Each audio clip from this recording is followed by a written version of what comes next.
This is murder bean. Murder bean is a dwarf pufferfish, aka the pygmy, Malabar, or more commonly known pea puffers, and they're one of the most unique fish you'll own in your freshwater collection.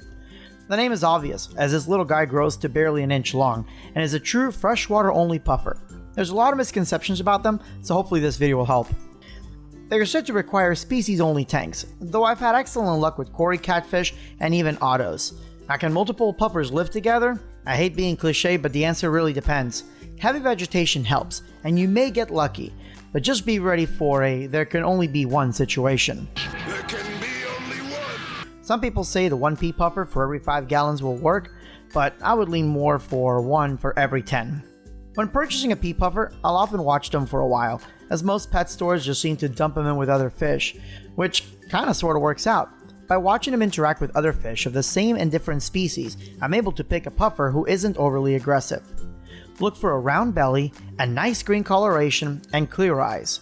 Many are still wild caught versus captive bred, so be ready to dose Maricin and Paraclens or Paragard, especially if you see their stomach shrink over time despite them actually eating. Pea puffers are no different than any other puffer. You'll need plenty of hiding spots and places for them to explore.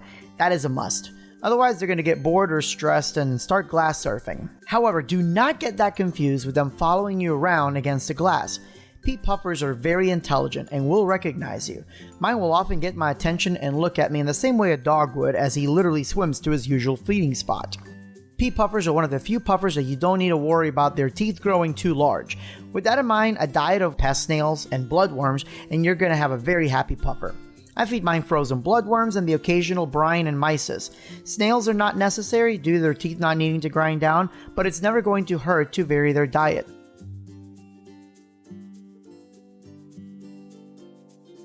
Murder Bean's tank is a 10-gallon with lots of vegetation, rocks, and hiding places.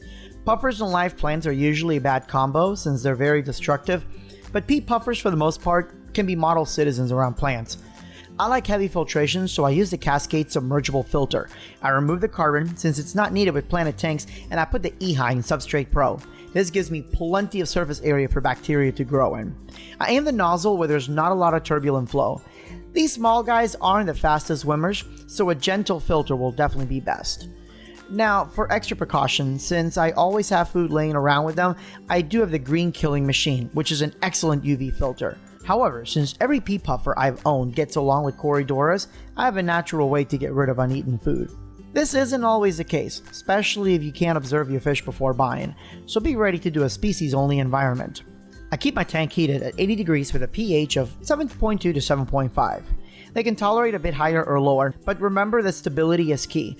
Don't worry about chasing perfect parameters as long as it's not too extreme. As far as lighting, any good aquarium light's going to work, but in my opinion, the Fluval Aqua Sky is a must-have for any freshwater aquarium.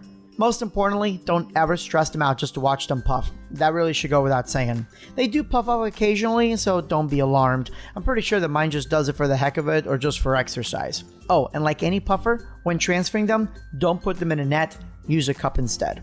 For one of the smallest fish you can own, you will find no more a unique, intelligent, and adorable fish to take care of than a pea puffer.